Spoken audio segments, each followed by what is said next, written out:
काहे खाती सीमा हैदरवा बने खाती। देख लो सीमा हैदर के दशा। पाकिस्तान से चली दुबई में आई, दुबई से चली नेपाल में आई, नेपाल से चली तो हिंदुस्तान में आई। ये देख कुंवारे में लड़का के माई को बढ़िया बाजे काम के बानी बेरा नई खे काहे ना तो तरवारा अगर मेडिकल में मिल जाए तो लड़का ले ले के गोभ लेते सब। काहे खाती सीमा हैदरवा बने खाती। देख लो सीमा हैदर के दशा। पाकिस्तान से चली दुबई में आई, दुबई से चली नेपाल में आई, नेपाल से चली तो हिंदुस्तान में आई। क्या तो मैं सचिन के लिए पागल हूँ, मेरे सचिन को तबाह न किया जाए। मेरा सचिन बड़ी भोला भाला माने एगो मरद छोड़ के ते आगो ले निमन काम कोइली 4 गो लइका भइल ओकरा दे से तो निमन रहे। अब एगो शुक्लाठी के धइले बड़ू आ ओकरा कंपटीशन में ने से अंजुआ चल गई राजस्थान छोड़ के ऊ गई तो नसरुल्लाह से बियाह कइलो। आ जौन लिखल बा तने भई माने खराब छोड़ के निमन खाती आइलू आ निमन मिलल कहां। नवेदा में बियाह कइल बड़ी सचिन से, ओकर मुंह बुझाता कि सीपीएवा आम हो। आई अंजू भाग के गइल बड़ी पाकिस्तान में तो नसरुल्लाहवा के मुंह बुझाता जे कलकतिया मालदेव आम हो। एके बेर बावत उजरे मुंह बा उजरे कहा निमन पौलू ना केहू के बेटी बनलू, ना केहू के बहू बनलू, और ना केहू के पत्नी बनलू। ये तीनों में से बेटी नाम के बदनाम कर दे। हाय जितना नाचा तारी सन हेकन के कोनो तई बजे कब कहां जो है सन। ई सब मानर के ढोल है, सब मानर के। अच्छा पंचित है, सब पंचित। हाँ मने के मेरा रु चाहे करिया बिया गोर बिया फाटो पहले बिया एको थान गहना नहीं खे तका हो उ धर्म पत्नी है। उ पलानियो बिया त लोग कहियो हो फलाना के परिवार हो। हाय परिवार कहियो बनिए सो नहीं ना हमनी के मेरा रु तबला ह तबला। अच्छा उ अबला तबला हो सुर में बनल बा हारमोनियम से मेरावल बा आ कबो बेसुरा ना बोली ना बोली। आ हाय ऐसा मानर के ढोल। अच्छा मटकोर में ले जाई 2 डंडा पीटी माटी कोर के लेके आई दलानी में टांग दी फिर के हुआ त ले गइल त 2 डंडा मार दल। जे करे मन कले सुहे मार दे। ओके के मने ने के सबे ढब ढबाव फिरता। माता पार्वती के साथ में जंगल में बिहार करे गइल लोग और बिहार करते करते आनंद लेते लेते महादेव के कामदेव परेशान कर देले। महादेव को लेके हे पार्वती हमार मन विचलित होता। पार्वती कल के स्वामीनाथ मनुष्य के काम दिन के ना हो। ई का बोलता नहीं घर से आके कहले कि चाहे जौन कह लेकिन मन हमरा के काम देव हमरा के लपेट रहल बड़े। माता पार्वती हाथ जोड़ के कहते कि दिन के बाद लोग का कही।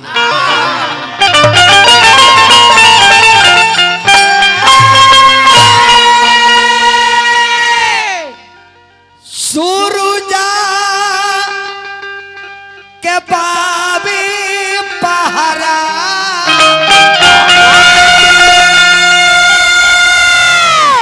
लोगवा घूमत बारे बारा किया रे सैया जी हो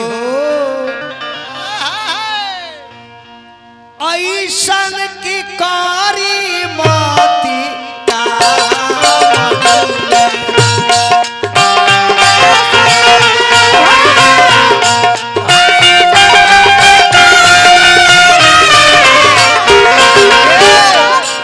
महादेव कल के नाम पार्वती कामदेव के बस में शरीर हो गई बा। हमार मन विचलित होता। हम कुछ लीला करे के चाहता नहीं करे कि लीला दीने में हुई। देखता नहीं सूरज उगल बड़े पोतिया के रउवा मानी कहतारी गौरा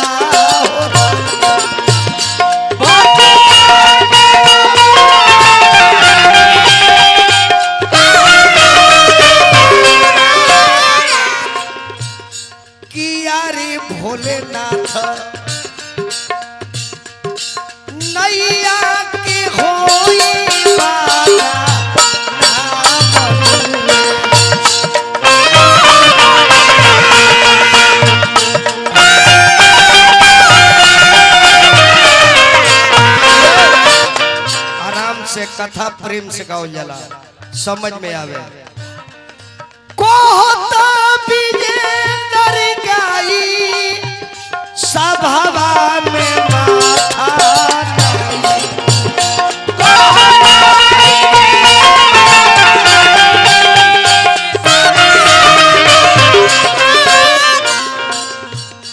किया रे पंचे चिलावा बनावा ले तू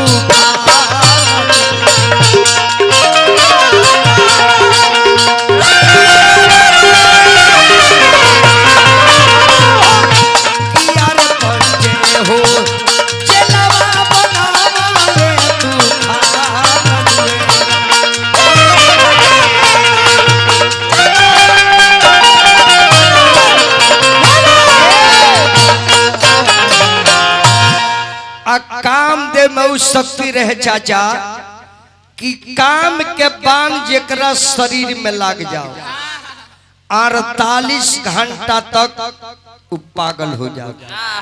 वो काम के बाण में उस शक्ति रहे। पूजा समिति गोविंदा बाबू 51 पे दल बनी प्रणाम बा। जय हो हमार बाबू लोग खूब राजा बन के राज करें। चंदन कुमार बाबू की तरफ से पुरस्कार। चंदन जी का हरदी लगा कर अभिनंदन करता है। जानी वो काम के बाण जेकरा शरीर में लाग जाओ 48 घंटा खातिर केहू के चिन्ह है ना। हाँ हाँ पार्वती कहली कि महादेव वैसा काम मत करी। महादेव कहली कि पार्वती माना मत करो काहे कि प्यार में हम पागल बानी। प्यार दो दे दे प्यार दे प्यार दे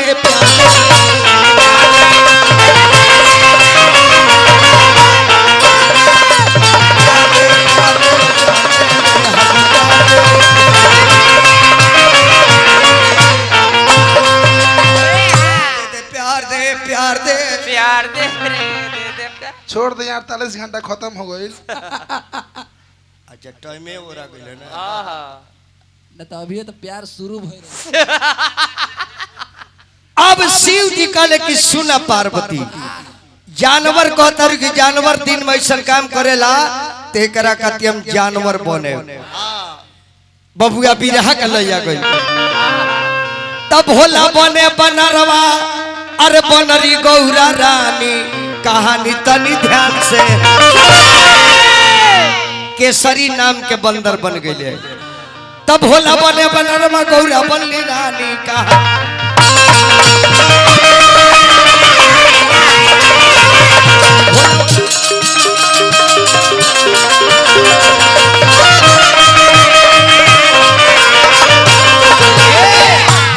तब भोला बाबा कोइले हाँ गौरा से मन मानी अरे बानर बनरी बन के अरे रचले कहानी त कहानी तनी ध्यान से सुनी बबुआ त सब श्रोता लोग बैठल बे ज्ञानी कहानी तनी ध्यान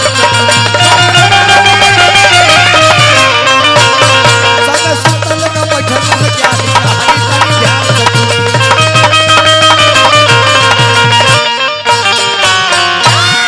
त बाबा भोलेनाथ अपन इच्छा पूरा उहे जवन भइल जवन लिखल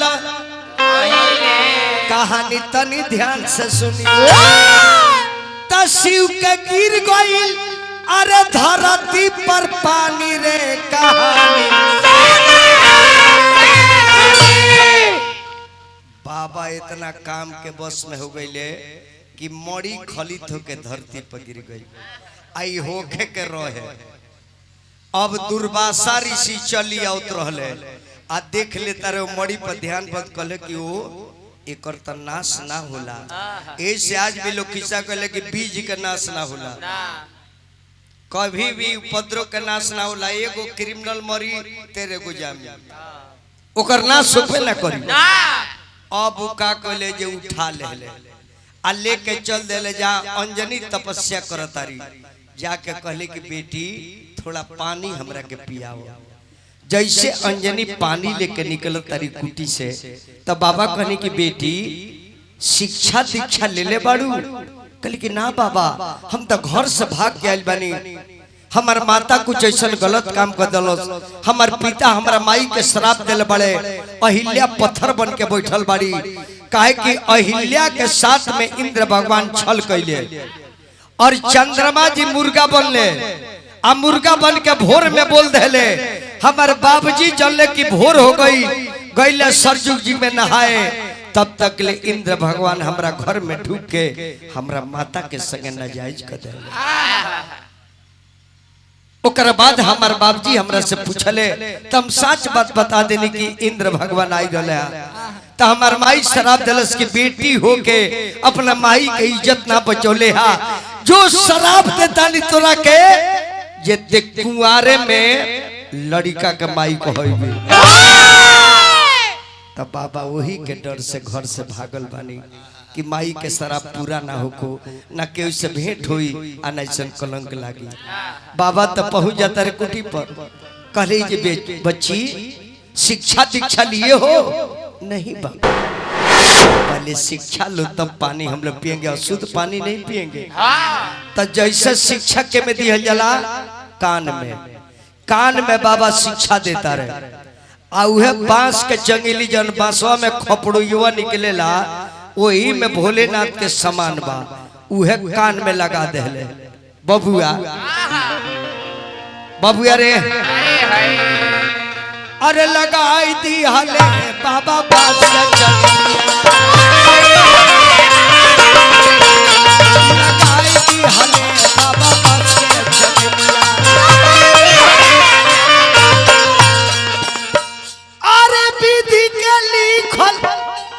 पुराई दी हले बाबा बांस के चंगेलिया।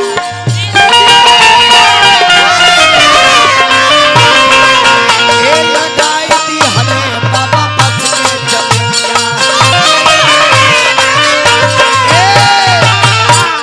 समय हमने के हो गइल करे, खाली समझ ली। बांस के चंगेली कान में लगोले आ शिक्षा मंत्र देवे लगले, मुंह से फूकले। तेजी देखी के आ गई।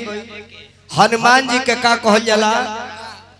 शंकर सुवन केसरी नंदन, अंजनी के लाल, पवन के पुत्र, केसरी के नंदन और शंकर के सुवन।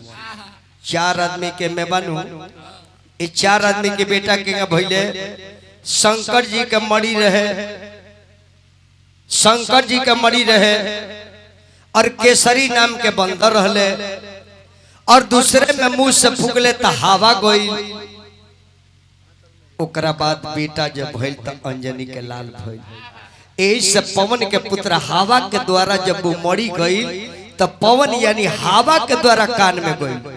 तो शिव के सहयोग, केसरी के सहयोग और पवन के सहयोग और माता अंजनी के पुत्र जान ली में 5 आदमी के सहयोग भइल तो हनुमान जी के जन्म भइल। अब अपना माई के पेट में पलाए लगले। आ देवता लोग पेटवे में जाके आशीर्वाद देवे लगल हनुमान जी के। सारा शरीर वज्र हो गई। 20,000 वर्ष तक अपना माई के पेट में रहले।